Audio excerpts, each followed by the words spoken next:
अस्सलाम वालेकुम, मैं हूँ मदीहा मलिक। नाजरीन, आज आपको मैं एक किस्सा सुनाती हूँ। किस्सा कुछ यूँ है कि 18 अक्टूबर को कराची में जलसे से कबल मरियम सफदर और कैप्टन सफदर ने मज़ार कायद पर हाज़िरी दी। हाज़िरी देने के बाद कैप्टन सफदर आपे से बाहर हो गए और वहाँ पर उन्होंने नारे वोट को इज़्ज़त दो के लगाना शुरू कर दिए। अब जलसे से खिताब के बाद अगले सुबह एक ड्रामाई तौर पर गिरफ्तारी हुई, उसके बाद फ़ौरन ही रिहाई होगी। 20 अक्टूबर की शाम को वज़ीर आला सिंध मुराद अली शाह ने कहा कि कैप्टन सफदर और मरियम सफदर के खिलाफ मुकदमा जो बनाया गया है वो सियासी है और सियासी अज़ाइम पर मबनी है। दूसरी जानिब बिलावल भुट्टो ने बयान दिया। उन्होंने कहा कि मरियम सफदर और कैप्टन सफदर को जो गिरफ्तार किया गया उसके बाद वो किसी को मुंह दिखाने के काबिल नहीं हैं, वो काफ़ी शर्मिंदा हैं क्योंकि वो लोग कराची में मेहमान आए थे उनके।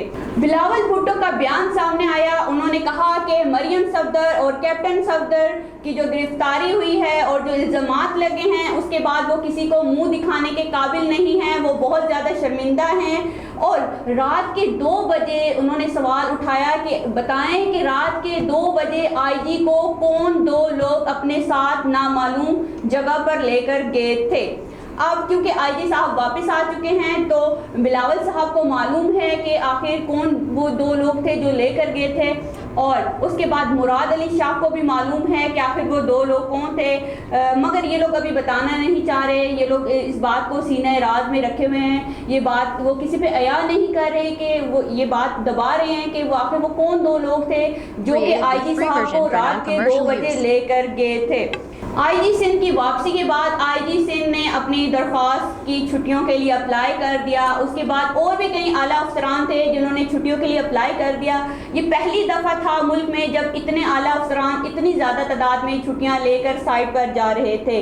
आर्मी चीफ ने नोटिस लिया। उन्होंने कहा कि वो पता करेंगे कि आखिर इस मामले के पीछे क्या है। इसके बाद आईजी साहब ने अपनी दरख्वास्त वापस ले ली और बाकी भी तमाम आला अफसरान ने अपनी दरख्वास्त वापस ले ली। आपको एक बात बताती चलूँ, वो बात बहुत अहम है। वो बात ये है कि यही आईजी साहब 2018 में आसिफ अली जद्दारी के बहुत ज़्यादा करीबी साथी भी रह चुके हैं और इनके आसिफ अली जद्दारी के साथ बहुत गहरे ताल्लुकात भी हैं, क्योंकि जब आसिफ अली जद्दारी के ऊपर मुकदमात थे और ओमनी ग्रुप के जो मुकदमात थे उसके जो गवाहान थे उनको छोटे लोगों से, छोटे अफसरान से इनको धमकियां दिलवाई गई थी।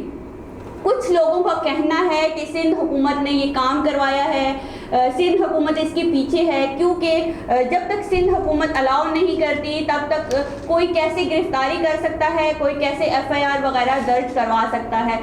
दूसरी जानिब ये भी कहा जा रहा है कि ये रिएक्शन है इन इदारों के खिलाफ जिन्हें धमकाया जा रहा था, जिन्हें चुप करवाया जा रहा था।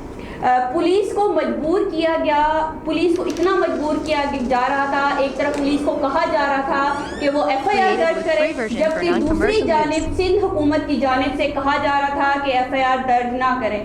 यानी कि दोनों सूरतों में सिंध हुकूमत और हुकूमत की तरफ से पुलिस को पीसा जा रहा था, पुलिस के साथ इतना नारा सलूक किया जा रहा था, जिसके बाद पुलिस अफसरान ने छुट्टियों की दरख्वास्तें देना शुरू कर दी।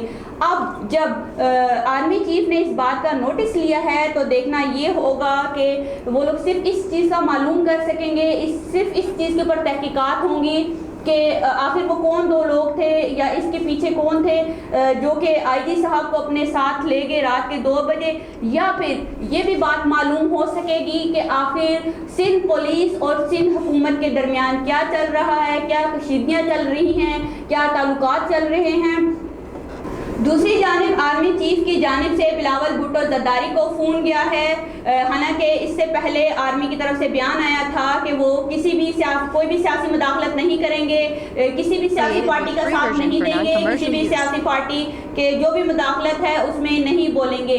मगर उसके बावजूद बिलावल भुट्टो जद्दारी को फ़ोन किया गया, उनसे मालूम किया गया और उनसे तफसीलात जानी गई कि आखिर मामला क्या है, क्या पेश आया اور یہ مسئلہ کس طرح سے پیش آیا، یہ تمام معلومات کی گئی۔ اب اس کا اثر یہ ہوگا کہ وہ لوگ، وہ کارکن یا وہ جالے جن کا یہ تاثر تھا کہ آرمی جو ہے صرف پی ٹی آئی کو سپورٹ کرتی ہے، پی ٹی آئی کے کارکنوں کو سپورٹ کرتی ہے، پی ٹی آئی حکومت کو سپورٹ کرتی ہے، ان کا سب کا موقف غلط ہو گیا، کیونکہ جو جے یو آئی ایف ہے اس کے جو جالے تھے یا اس کے جو کارکن تھے ان کو یہی لگتا تھا، سب لوگوں کو یہی لگتا تھا کہ آرمی کا ہاتھ ہے، آرمی پی ٹی آئی کو سپورٹ کر رہی ہے۔ یہ ایک طرح سے جو تاثر تھا وہ غلط ثابت ہو گیا اور اس سے فوج جو ہے وہ جانبدار ہو گئی۔ فوج کے اوپر جو تنقید کی جا رہی تھی اب وہ پیپلز پارٹی نہیں کر سکے گی۔ اس سے پہلے بھی پیپلز پارٹی جو ہے نا اس نے بہت اچھے بچوں والا کردار ادا کیا اپنے جلسے میں، انہوں نے فوج کے خلاف کوئی بیان بازی نہیں کی، انہوں نے کوئی اداروں کو نہیں اچھالا، بہت اچھے سے پیش آئے۔ گجرانوالہ میں جو جلسہ کیا گیا اس میں فوج کو، اداروں کو بہت زیادہ تنقید کا نشانہ بنایا گیا تھا، جبکہ کراچی میں جلسہ بہت کامیاب گیا، بہت اچھے طریقے سے گیا، بہت اچھے بیانات سامنے آئے۔ تو یہ بلاول بھٹو کے لیے بھی ایک سیاسی جو ہے نا بہت زیادہ اہمیت رکھتا ہے کہ کیونکہ ایک آرمی چیف نے بلاول بھٹو کو فون کیا ہے اور ان سے تمام معاملے کے اوپر بات کی ہے۔ اب دیکھنا یہ ہوگا کہ اپوزیشن کو کون لوگ تنگ کر رہے ہیں، یا پھر یہ حکومت کے بندے ہیں یا پھر یہ اپوزیشن کے ہی بندے ہیں جو کہ حکومت کو تنگ کرنے کی کوشش کر رہے ہیں، کیونکہ جس طرح کے بیانات سامنے آ رہے ہیں اس سے تو یہی اندازہ ہو رہا ہے کہ شاید کہ حکومت ہی ہے جو اپوزیشن کو تنگ کرنے کی کوشش کر رہی ہے، ان کے جلسوں کی وجہ سے وہ پریشان ہو رہی ہے، اس لیے وہ لوگ چاہتے ہیں کہ یہ اپوزیشن یہیں پہ رک جائے، یہیں پر تھم جائے۔ اب چیف آف آرمی اسٹاف نے جو یہ کمیٹی بنائی ہے تحقیقات کے بعد، اس سے اندازہ ہوگا کہ آخر ان معاملات کے پیچھے کیا ہے۔ آپ کو ایک اور اہم بات بتاتی چلوں، وہ یہ کہ کوئٹہ میں بھی عنقریب جلسہ ہونے جا رہا ہے، وہاں پر اے این پی، مولانا فضل الرحمان اور بہت سی پارٹیز متحرک ہیں۔ دیکھنا یہ ہوگا کہ وہاں کا پاور شو کیا کرتا ہے، اور وہاں پر امکانات ہیں کہ وہاں پر بھی اسی طرح سے آرمی کو، اداروں کو تنقید کا نشانہ بنایا جائے گا، مگر یہ تو وقت ہی بتائے گا۔ مجھے اجازت دیجیے دعا کے ساتھ کہ اللہ تعالیٰ ہم سب کا حامی و ناصر ہو۔ اللہ حافظ۔